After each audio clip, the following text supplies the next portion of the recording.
तक देखने तक नहीं आया, आज क्यों आया वो?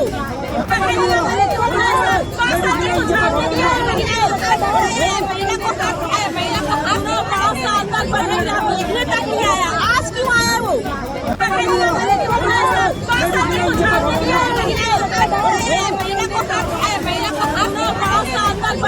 देखने तक नहीं आया, आज क्यों आया वो? क्या जानकारी आपको? देखिए, राजनांदगांव विधानसभा का ग्राम पंचायत खेड़ेसरा यहाँ कुछ समय पहले 10-15 मिनट पहले मुझको फोन आया कि भूपेश बघेल जी के साथ भिलाई और दुर्ग के बड़ी संख्या में कुछ ऐसे गुंडे प्रवृत्ति के लोग पहुंचे जिन्होंने यहाँ की महिलाओं से, नांदगांव की महिलाओं से झूमा झटकी की, मारपीट की और जबरदस्ती पोलिंग बूथ के अंदर घुसने का प्रयास किया। प्रत्याशी के रूप में भूपेश बघेल जी पोलिंग बूथ में जा सकते हैं, उसमें किसी को आपत्ति नहीं है, लेकिन क्या वो अपने साथ 100 लोगों को ले जाके दबाव पहुंचे हैं? क्या जानकारी आपको मिली है?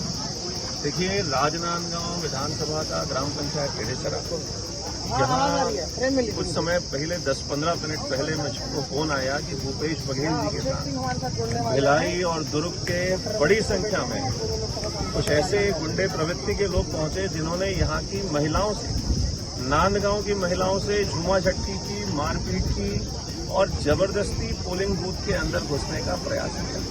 प्रत्याशी के रूप में भूपेश बघेल जी पोलिंग बूथ में जा सकते हैं, उसमें किसी को आपत्ति नहीं है, लेकिन क्या वो अपने साथ 100 लोगों को ले जाके दबाव पहुंचे हैं?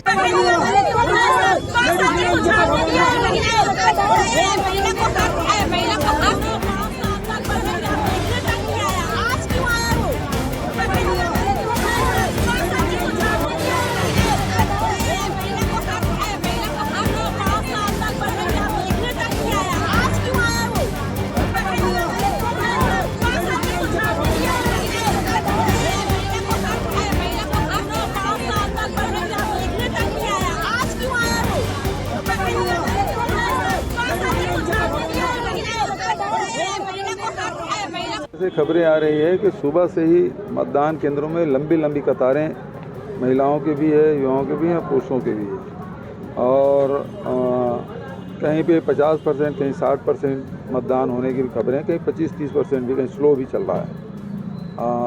कुल मिला के शांतिपूर्ण मतदान हो रहा है, लेकिन जैसे कि अभी पंडरिया में 114 नंबर पोलिंग बूथ में पुलिस वाले ही धमका रहे हैं, डराने धमकाने का काम कर रहे हैं। और दूसरी तरफ खेड़ेसरा में गुंडागर्दी हद हो गई कि मुझे बूथ पे जाने को रोक रहे, आपको अधिकार नहीं है। मेरे खिलाफ मुर्दाबाद का नारा भी लगा रहे थे, मैं उससे कुछ फर्क नहीं पड़ता, लेकिन मुझे बूथ में जाने से कैसे रोक सकता है प्रत्याशी को? मेरे साथ धक्का मुक्की कर रहे थे भारतीय जनता पार्टी के। मैंने पुलिस को भी खबर किया, निर्वाचन आयोग को भी, कि प्रत्याशी के साथ किस प्रकार से व्यवहार कर रहे हैं। सर, जीत के लिए कितना आश्वस्त हैं आप? 100%। जी सर, गर्मी के बाद ही मतदान अच्छा हो रहा है।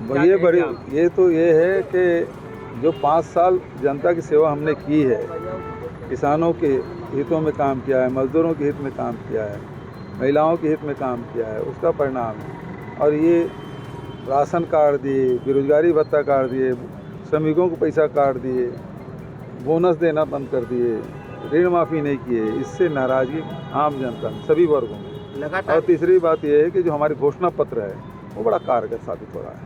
लगातार ईवीएम में सवाल उठते रहे हैं, इस बार भी ईवीएम में मतदान हुआ जा रहा है, क्या कहेंगे?